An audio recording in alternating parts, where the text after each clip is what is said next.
Hey Mark, where the heck are you right now? Hello, Derek. I'm just taking my lunch break outside the office right now, actually.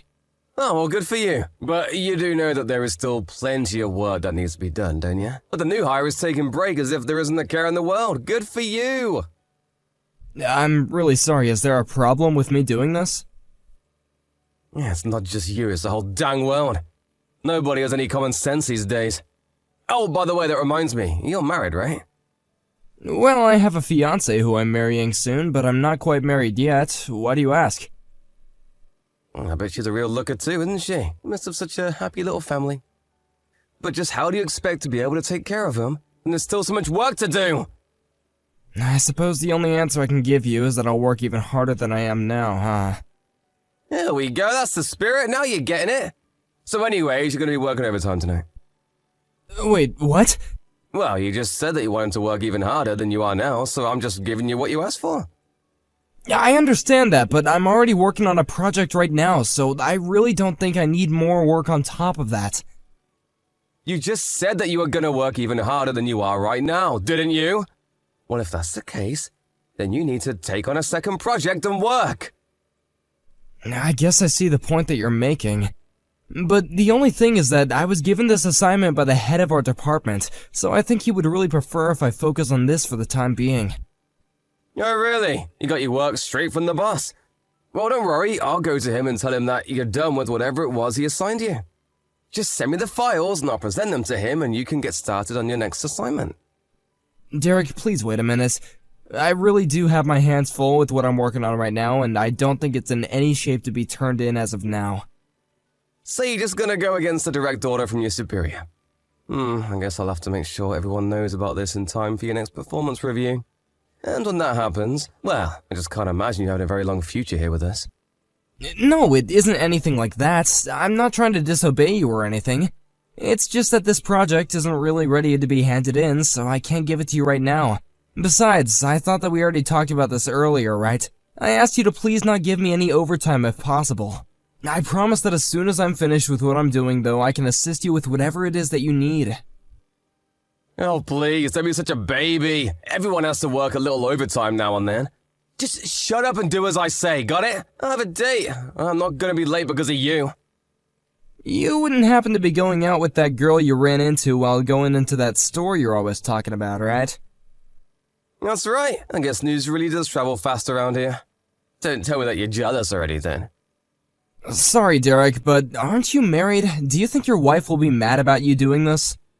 It's not really a date. Jeez, we're just grabbing some food is all. Why don't you mind your own business and never mention my wife again, huh? Honestly, just who do you think you're talking to your superior like this? Well, the only thing is that I heard the place where she worked is kind of expensive. What's expensive? What are you talking about? Yeah, I just mean that I haven't really heard good things about the store's reputation. Yeah, at least from other colleagues I've heard mention it. So, because you don't like a shop, all the employees there must be bad, is what you're saying? You don't even know this girl. She's really nice, and I won't sit here and watch you slander her. I know that she probably is nice while she's at work, but do you think it's possible that she's just doing that because it's her job? Don't go mixing up this girl with all the other hussies that work at that place. She moved here from the country and isn't tainted like the other women here. I'm just teaching her a few things about life in the big city is all. I see. Well, I know we keep on calling it a shop, but just to be clear, we are talking about a bar, aren't we? If you know what we're talking about, there's no need to spell it out. Besides, you're married, but I'm sure that you must like to go out and have a little fun too. Don't worry, you can tell me. We're both married men here. I understand what you're saying, but my wife is more than enough for me. Thank you very much. Oh, well, aren't you a little Boy Scout? But we'll see how long you can put it with that little act of yours. Maybe I should invite this girl over to the office one day and tell her to show you a good time. That might finally get the stick out of your butt. You really don't need to do anything like that, Derek. Man, you really are no fun, do you know that? Has anyone ever told you that you're actually a bummer to be around? I bet when you were a kid in school, you were always a quiet kid in the corner with no one to play with, weren't you? Derek, I'm really sorry, but can I please just eat my lunch and enjoy the rest of my break before it's over? Alright, fine, but I'll leave all the work I want you to do on your desk and I'll come around tomorrow to pick it all up. So, you want me to get whatever it is that you have for me done by today? Well, duh! I need all this work ready to be sent out by tomorrow, so just get it done. I'm sure a nerd like you will have no problem in doing it. But I already told you that I have other work I need to do. Listen, Mark. You've been going home at the same time every day since you started working here, right? All that tells me is that you really aren't giving your all to the company. A real dedicated employee would be doing much more overtime. I'm sorry, Derek, but do you even know what it is that I'm working on right now? And there you go, back talking me again. Listen, I'm your superior, and I'm giving you an order. If you want to get ahead in this company, you need to learn to take order and keep your trap shut. I wanted your opinion, I'd ask for it. You've seriously got some nerve, you know that, Mark. What is it this time, Derek? I mean that I was just called into our department head's office, and thanks to you, I wasn't able to go home in time. What happened when you went to talk to your boss? He wanted to talk to me about the work that I gave you to do. He was mad because you didn't make it the way that I normally do. Well, I'm sorry that we have different styles, but I only did what you asked of me. Well, that's because it should have been obvious that I wanted you to make it the way that I would have. Now my boss is suspicious of me. I guess I don't know what else to say, but I'm sorry. Which reminds me, I see that you're scheduled to take tomorrow off, is that right? That's right, I put in the time off request a while ago, too. And just what is so important that you have to miss work, huh? Well, my wife and I were going to go to the courthouse to have our civil service performed and become legally married. And that's the big reason you can't come in tomorrow. Are you kidding me? I already cleared it with your boss, and he said it was fine if I did. You do know that unlike you, I actually care about this job and work hard at it, right? But you just think you can take time off for whatever you want, no matter how small, huh? Cancel your time off and come into work tomorrow, got it? But I've already made sure to complete everything that I would have had to get done tomorrow today. Besides, I've already had this time off cleared with the department head. Don't you remember telling me that you wanted to work even harder for the company? Of course I remember saying that, and I meant it. Well then stop talking the talk and start walking the walk. You already screwed up big time with the work that I gave you before. I bet your wife isn't even all that great. She's probably ugly, huh? Why'd you send me a picture of her? Surely you must have a bunch on your phone, unless she's so ugly that you haven't even got one. Derek, I am not going to send you a picture of my wife. Furthermore, I don't care what you have to say about me, but please do not bring my wife into this. There you go, thinking that you can talk to me like that. You're my underling, and that basically means your wife is too. So I can talk about your wife in whatever way I please. And just what is she gonna do about it anyways? It's not like she's gonna be mad at me for things I say to you. I didn't ever say that she would be upset with you. I just don't understand why you feel the need to talk so rudely about people's spouses. Well, you're at least gonna invite me to the wedding, right? I really want to see the kind of woman you're making such a big fuss over. Well, we were only inviting family to the wedding, so... You mean you're not gonna invite me? I'm your boss. I'll prepare a speech for you and everything. And there'll be a chance for everyone to learn a little bit more about the work that you do. Derek, I'm getting a call from a client. I'm gonna go now. Oh, you little baby. I know that you're just trying to run away right now. It isn't that at all, I promise you that.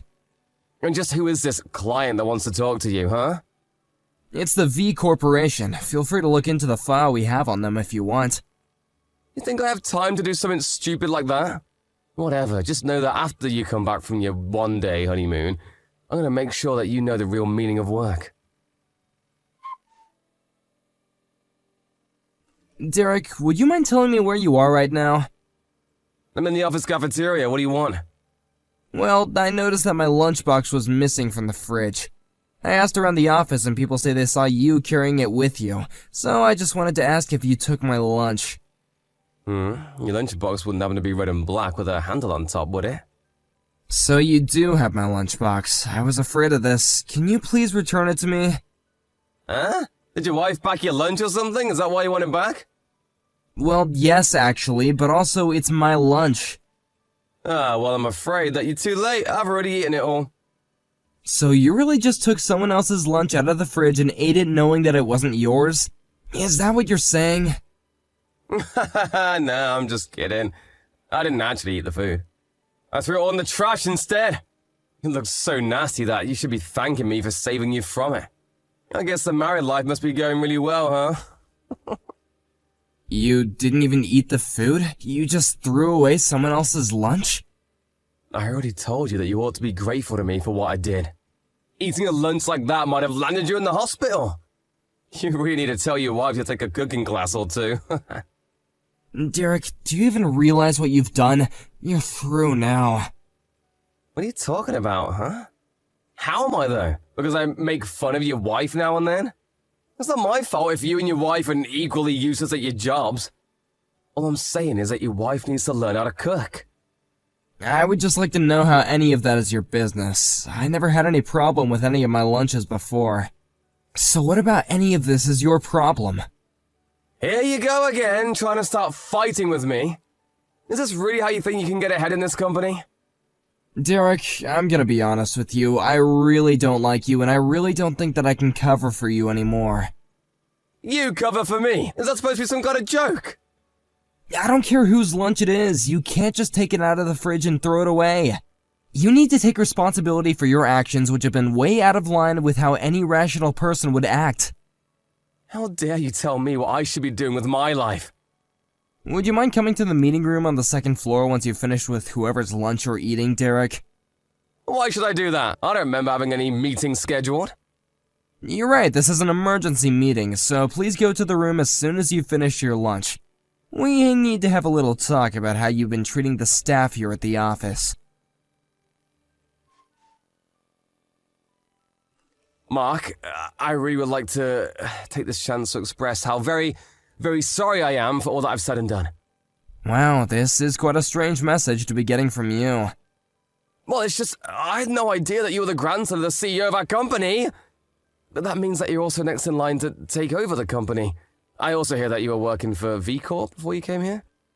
That's right, I've worked at a lot of places to get as much experience as I could. And is it really true that your wife is the daughter of the current CEO over there? Because I had no idea about that either. So again, I really am so sorry for all that I said to you. I'm curious though, is the only reason you're apologizing to me because you found out who my grandfather is? Well, I'm just trying to take accountability for my actions like you told me to. Oh, really? Because just a few hours ago, it seems like you had no intention of giving me any sort of apology. Yes, of course, but I've just been thinking a lot since our time in the meeting room. And I realize how much hurt I've caused, and I just want to say that it won't happen again. So please, can you find it in your heart to not fire me? You remember what else we talked about in the meeting room, right? Like about how you chased off several promising employees with your behavior? 8 people in the last 3 years have all quit because of you. This is really unheard of. But surely I'm not the only reason why they wanted to quit working here, right? When we gave them a survey before they left, they all blamed the abuse of management. They had nothing else bad to say about working here except for you constantly trying to slow off your own work onto them and hurling abuse. They all finally got fed up with your attitude and walked away. Even I've gone through something similar now. But I already said that I'm really sorry. I don't remember ever asking you for an apology, Derek. I only asked you to acknowledge the damage that you caused to these people's careers. They were all brilliant employees with impeccable resumes, who realized that working here wasn't worth having to deal with you. Which means that you've single-handedly caused a great deal of trouble for this company. Why would you think that it's okay to treat employees that way? They all seemed like they knew what they were doing more than I did. And so that's why you tried to chase them off? You really are pathetic. Please, I'm sorry. I don't know what else I can say, but I'm so sorry. It isn't all of your subordinates who talk poorly about you, though. A lot of the new hires said that they were grateful to have you shown them the ropes, and even some of your own supervisors have given you high marks. See? I knew that wasn't all bad. I really am a good worker. But the fact is that you still drove away promising talent, and you need to face punishment for that. Lucky for you, however, the business doesn't take firing people too lightly. If you can promise to stop harassing other employees and do your own work, then you might not be fired. You mean it? You mean that I still have my job? But you should know that I also have my wife here, and she says that I shouldn't let you off the hook so easily. Well, I don't really see why your wife should have any say on how we should conduct our business. Really? Even though she's so tightly connected with our clientele in the V group? No, yes. Can you please just tell her that I'm sorry? And are you sorry for chasing off the other employees? Are you going to apologize to all 8 of them as well? Well, I don't even know where I would find them. But you need to clear your name, don't you? At the very least, you need to apologize to my wife. Well then, I do sincerely apologize to her. Just please don't fire me. I promise to give my all to the company from now on. And I'll never say another mean word to anyone as long as I'm here. I see. Unfortunately for you, I'm afraid that the decision is out of my hand already. And your apology won't affect the company's decision to fire you. Wait, what do you mean by that? I mean that by insulting my wife, you've upset the CEO of one of our most important business partners. You might not know this, but the CEO of V is a very strict man who loves his daughter very much. But I said I was sorry. This isn't fair. Please, you have to say something to help me, Mark. I promise to never do anything like that ever again. In that case, I hope that you hold on that attitude at your next job, because management here has decided that you're too big of a liability. Not to mention that you have insulted my wife. Have a nice life, Derek. A few weeks after that, the paperwork was processed and Derek was officially let go of our company. And since the process was done according to the books, he had no room for resource. Afterwards, I was tasked with tracking down and reaching out to the staff that Derek had chased off. I expressed apology on behalf of the company, and I informed them that Derek had been let go. We offered them a generous employment package if they agreed to come back and work for us. Some did, while others said they would never set another foot in our offices. I heard that a few weeks after Derek was fired, his wife divorced him. Apparently, it wasn't the losing job that did it. Instead, she found out about the woman that Derek was seeing on the side, and that was the last straw for her. Thank you for watching. If you like this video, please give it a thumbs up and don't forget to subscribe to see more content like this.